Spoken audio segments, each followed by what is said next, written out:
Hi, welcome everyone. Bruce Swartz here from Montreal, Quebec. A stationary UFO stationed over the house. Hey, this is day 8 of rain. This is a good thing I have documentation. I got plenty of it too, everyone, and thanks for the support. Check it out. There's another little light appearing beside it. It disappears and what looks like becomes two appear further away. You see it? We'll show it to you a couple times. Two stationary UFOs. A stationary light, a UFO, and a smaller light. And you see it moving around. So, and you know, there's a whole bunch of different UFO captures in the day now that I'm starting to document. With that, I find really cool. This one here, for the first time, it looks like a star. Literally the billowing light, except it's turning circular to the right. So you go, whoa. So it's little characteristics that you can pinpoint.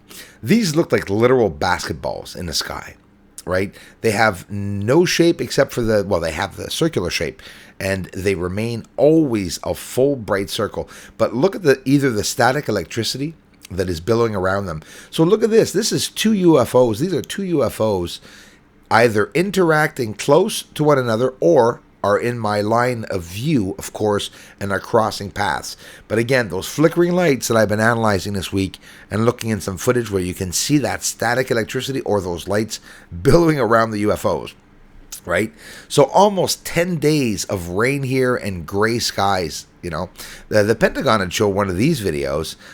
Again, I mentioned it, I think it was a couple videos back, or maybe the last video. I don't remember anymore. But isn't it funny how the lights look like they're, you know, literally caught like at night? It looks exactly the same. This, again, is still in the daytime. But check this out. This one looks a lot like debris. And we're going to see it as close as we can without it pixelating, obviously. So there's a blue filter and the exposure is taken down. Helps the eye see what's going by, trust me. If not, it's just gray. And it's actually a very legitimate way to be able to see the size and form of the object. Watch at the end on the bottom right. You'll see it do a little twist or open up and get wider. There it is. And you just see it. It could also be debris. So spaceships during the day, this would probably be the only one that I consider a spaceship, like a pair of pants, in the sky. But is it not amazing that it's, and you know it's not a plane, it's whiter than the clouds, just over the sun, but look at it pointing straight upwards. It looks like NASA's logo and crest. An amazing capture. And again, that was stationary there for about 35 minutes, maybe 25 minutes in the sky, not moving. And obviously, no, it's not a plane. It's paused in the image, you know. So there it is with exposure taken down. It just shows the shape of that object. It's pretty crazy, like a pair of pants. Some of these objects that are coming down, hitting the moon, are not all necessarily just junk or debris, is what I believe. We've come to the understanding that UFOs, unidentified flying anomalies, vehicles, they have very extraordinary shapes. And it's shapes that are not like our common airplanes that we have here, with the sense of putting two wings on an object to have it fly straight and for lift under the wings, like a helicopter has a propeller, you know. Listen. What are these objects? This one looks like it's either drilled with holes or it's something probably in the shape of Oumuamua, which is ridiculous seeing it elongated like that. So if this is not space debris, I mean, look at that. That's incredible. Look at all the shape and forms. The fire coming out of the end as it's going down towards the moon, like a controlled landing. Listen, I was expecting to see fire come out around it and not thrust out of the bottom of it. It's pretty incredible. It really does look like a controlled Elon Musk descent. This object thrusted the fire and then descended right to the moon, whether it's going to the dark side or hitting the moon. I believe it did hit the moon, as I showed you in the previous video where we actually saw 3 explosions as the object hit the surface. So check it out.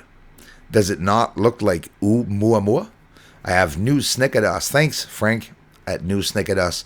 Millions of subscribers, 2-3 channels. He shared this with his community, got a lot of views, and it looks like Oumuamua. Frank said it himself. It's just an object that's ridiculously elongated, and it's really not like the common meteor or asteroid shape at all.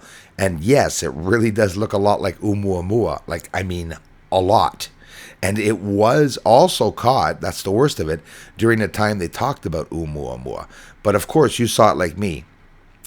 Its descent was not spiraling. It was actually very straight as it descends down towards the moon and the fire comes out the bottom of it. It's pretty intriguing. But again, we can still see some characteristics on it, even though it's hard to see, of course, because it's out in space. This was not infrared.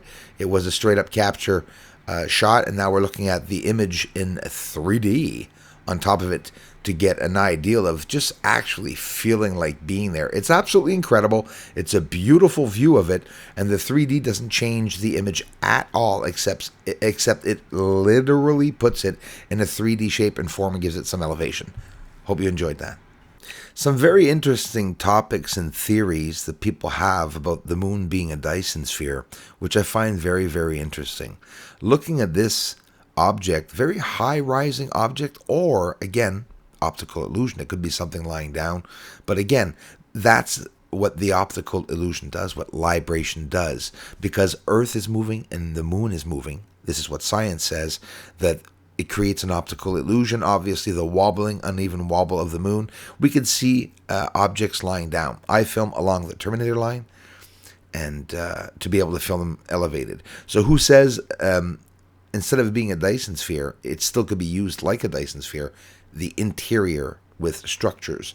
But speaking of structures, look all the way to the arrows in the center that show two lines, long lines going through the bloody craters. But to the right, which I'm going to get a close-up for you right there, is that rectangle. And actually, I say that rectangle. If you look carefully, there are actually two rectangles. There's a one that way right here, and there's also a base to it the other way. And it's beside a reflective object. Here it is turned around. So my idea and theory is that the structures are made with the building like or machinery parts, anomalies, whatever you want to be. I'm pointing at right now. They could be made very black like you see here and hidden from our eye, because on the left there's a reflective part to it. And at the back of that arrow where we just left, there was also other lines. There's structuring everywhere in that image, like this image here. One of my favorite images at the end of the Promontorium. There are just certain images that you cannot deny that there is construction on the moon, as scary as it does sound. It's both beautiful and scary if you imagine that these could be some type of prisons or whatnot. It's on the moon. I found them myself at the end of the Promontorium. Sinus iridum. We're not hiding it. And those connections aren't pixels, and everyone knows that. If it was me that put them there, okay, that would be pretty conniving. But the problem is, I didn't. And it's what I'm seeing. And there's more than one square here.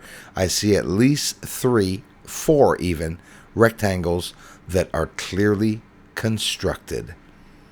UFOs on the surface, lights under the hazes. So why do you think I'm seeing the green haze over to the left right now?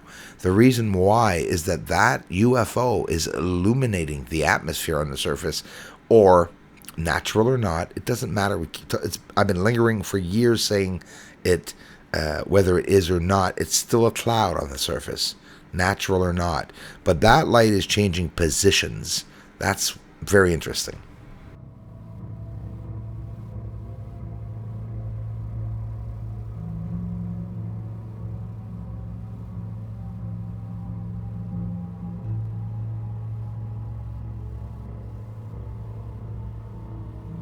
What the hell? Wow. Wow.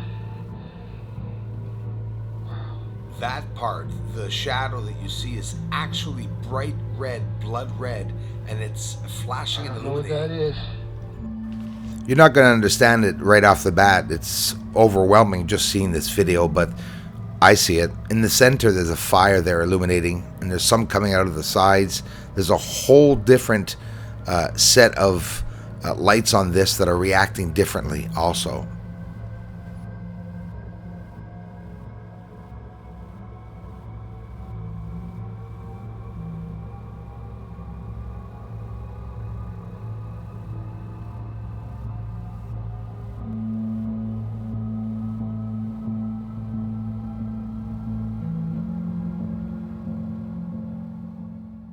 We're starting to wonder what the hell it is.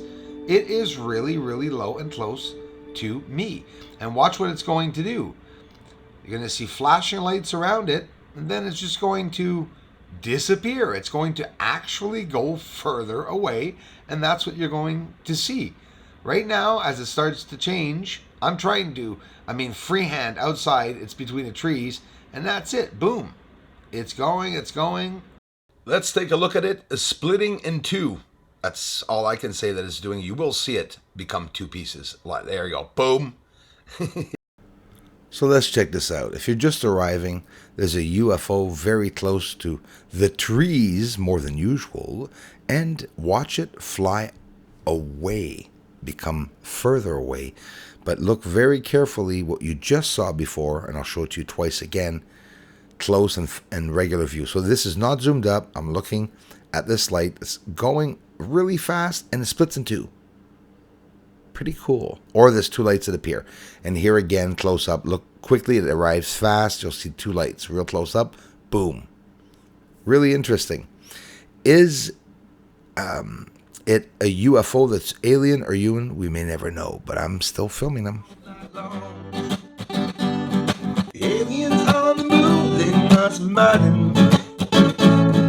They're up there sitting down in that pontoon.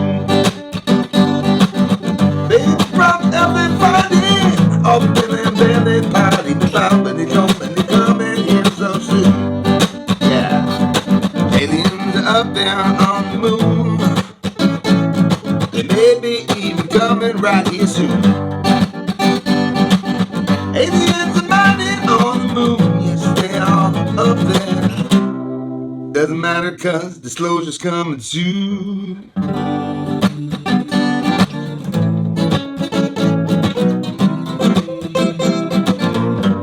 Disclosure's coming